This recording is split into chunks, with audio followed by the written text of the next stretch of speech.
Hello, and welcome to Dig a Podcast, a show that tells the in-depth story behind the songs of the greatest band that is, was, and ever will be, the Beatles. In this season, Season 1, we will explore the Beatles' first LP, Introducing the Beatles, or our UK listeners would know it as Please Please Me. Introducing the Beatles was originally scheduled for a July 1963 release, but came out on the 10th of January 1964 on VJ Records, whereas Please Please Me was released on the 23rd of March 1963 on EMI's Parlophone label. Let's continue on this amazing journey with the next song, 5, 4, 3, 2, 1. P.S. I Love You.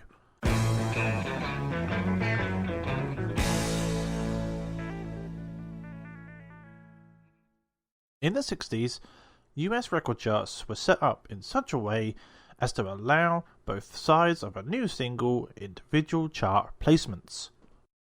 Only a relative few recording artists were of the caliber to have both sides of their latest single receive the listings on the top 40 charts.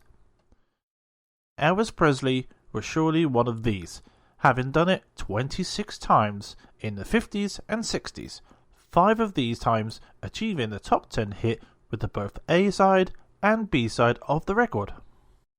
This kind of achievement was not common, even among the top recording artists of the time. Stevie Wonder, the Four Seasons, and the Rolling Stones each did it once, while the privilege never occurred for powerhouses like the Supremes, the Temptations, and Marvin Gaye.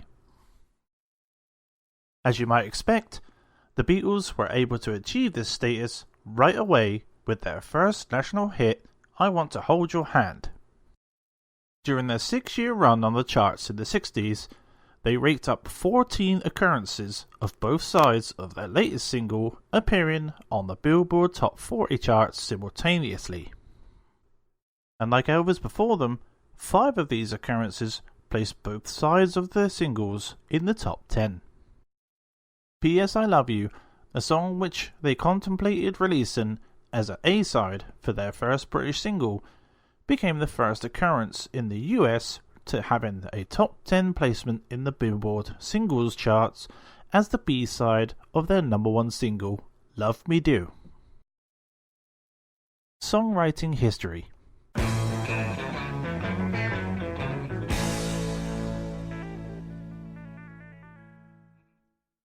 From interviews of John and Paul through the years, it could be determined that the song was written approximately in the latter half of May 1962. Their manager Brian Epstein had sent a telegram to the Beatles during their stay in Hamburg, Germany, indicating that he had secured a recording contract with EMI and stated that they should rehearse new material. The Beatles took this to mean that they needed to compose new material, so P.S. I Love You was among their first fruits after they received the telegram. As to the song's authorship, it was agreed by John and Paul that it was mostly, if not completely, McCartney's song. Lennon is quoted by saying that he might have contributed something, but elaborates further in another interview by saying, I think we helped him a bit. He was trying to write a Soldier Boy, like the Shirley's track. Soldier Boy was a hit in April of 1962. A copy of this record being recently sent by Brian Epstein to Hamburg for the Beatles to consider performing, which they quickly incorporated into their stage act in Germany between April 11th and June 4th of 1962. The Beatles interpreted the lyrics to Soldier Boy as a love letter being read out loud, thereby being the main inspiration for mimicking in P.S. I Love You. Other inspirations for the song include the first line, As I Write This Letter, coming from a Pat Boone's 1956 hit, I'll Be Home, which was a favourite in the McCartney household shortly after the song's release. As for the Latin rhythm of the song, the Beatles were already incorporating this feel in many songs in their repertoire, such as Busami Mocho and the honeymoon song Till There Was You, and their recently written original composition Ask Me Why. It has also been suggested that Paul had written P.S. I Love You as a letter to his girlfriend Dorothy Rohn, who was back in Liverpool while he was away in Hamburg. It's not based in reality, Paul explains in his book Many Years From Now, nor did I write it to my girlfriend from Hamburg, which some people think. Paul also goes on to explain it's just an idea for a song, really, a theme song based on a letter, like the paperback writer idea. It was pretty much mine. I don't think John had much of a hand in it. There are certain themes that are easier than others to hang a song on, and a letter is one of them. Dear John is the other version of it. The letter is a popular theme, and it's just my attempt at one of those. Recording history.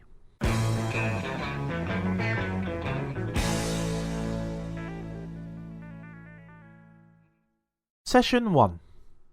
The first time the song premiered in the studio was during their first recording session at EMI Studios with George Martin on June 6, 1962, between 6 and 8 p.m.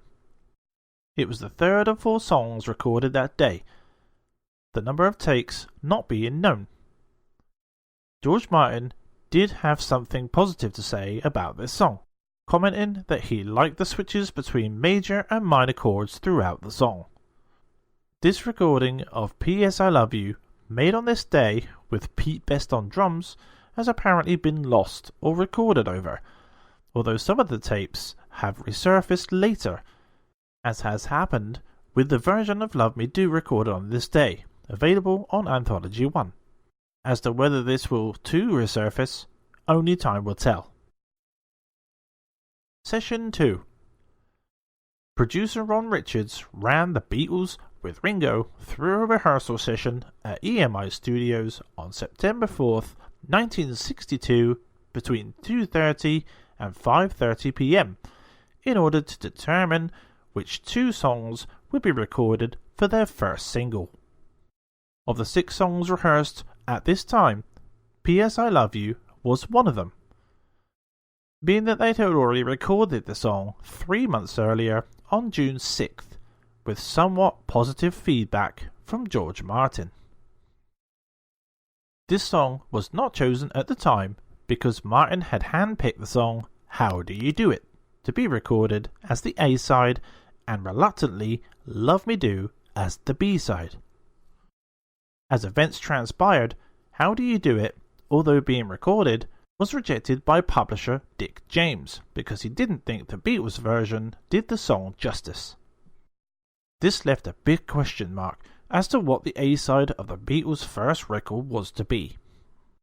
That question was still hanging in the air next week as they reconvened at the EMI Studios for the next recording session. Session 3. September 11th, 1962 was that session, with Ron Richards producing. The session ran from 4:45 to 6:30 p.m. in EMI Studio 2. Jeff Emerick, a newly hired teenage button pusher at EMI, was present at the session to witness the uncomfortable situation that ensued as Ringo arrived on the day to find a professional drummer, Andy White, had been hired for the session. We weren't happy with the drum sound on the original Love Me Do, explained Richards regarding their September 4th session, so I booked Andy White for the remake. I used him a lot at the time. He was very good. Emerick's book, Here, There and Everywhere, gives the details. Ringo looked around a little helplessly, at a loss as what to do. He began heading up to the control room. As the door opened, engineer Norman Smith crossed the room to greet him. "Morning, Norman," Ringo answered in a funeral tone that matched his demeanour. "Where's George Martin?" A flustered Ron Richards cleared his throat and introduced himself to Ringo. Well, actually, he's asked me to tell you that we're going to be using Andy here today. He's a professional drummer, hired for the session. Ringo's face fell further still.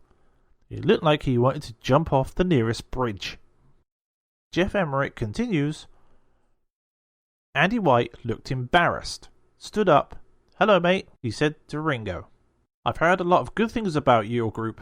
They shook hands awkwardly, then White quickly headed down to the studio. "I remember being impressed by Andy's decision to leave right away, thus avoiding what could have been an unpleasant confrontation." Another lesson in the studio etiquette. Dejectedly, Ringo sank into a chair beside Ron, and the session got underway. The Beatles began by running through a new song entitled P.S. I Love You. After just a few run-throughs, White seemed to be getting the hang of it. I was amazed at how quickly he did so, and how well he fitted in with three unfamiliar musicians, the mark of a great session player. Following some discussion, it was decided that full drums weren't necessary on the song, and Andy White was relegated to playing bongos. After a few run-throughs, Ron suggested that Ringo go downstairs and join in, playing maracas. I could sense that he was growing increasingly uncomfortable at having a sulking drummer sitting beside him, and this might have struck him as a good way of getting Ringo out of the control room. P.S. I Love You was recorded with no overdubs or edits, and after 10 takes, it was complete, take 10 being deemed the best. After the recording session was complete, Emmerich recalls that the group came up to the control room for a playback. They were enthused by what they were hearing and eagerly discussed making it an A-side, but Richards dismissed them imperiously. "It's good, but it's no A-side," he said. "We'll use it as a B-side for the first single. Now we need to get back to work. George Martin wants you to have another go at Love Me Do." Richard reveals another reason P.S. I Love You couldn't be an A-side. "I was originally a music publishing man, a plugger, so I knew that someone had already done a record with this title. A similarly titled song recorded by Peggy Lee was no doubt remembered by Richards." The song took approximately 1 hour to record, so by 5:45 p.m. they recorded a version of John's recent composition Please Please Me for possible consideration as the B-side, and then began work on Love Me Do. P.S. I Love You was then mono-mixed at the end of the session by Richard Smith and an unknown second engineer in the control room of EMI Studio 2.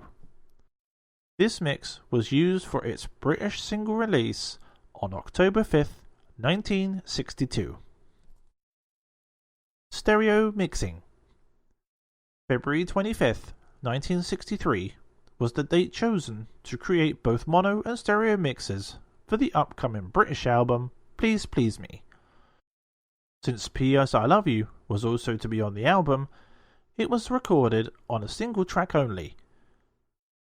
They somehow needed to create a stereo mix for the stereo copies of the album. To solve the problem, a fake stereo mix had to be made from the mono mix made on September 11th, 1962. Like Love Me Do, the song was rechanneled to have primarily all the treble frequencies on one side and all the bass frequencies on the other, creating a stereo effect. There has never been, nor ever will be, a true stereo mix of the song, since it was originally only recorded in mono. There are, however, additional official Beatle-related recordings of the song.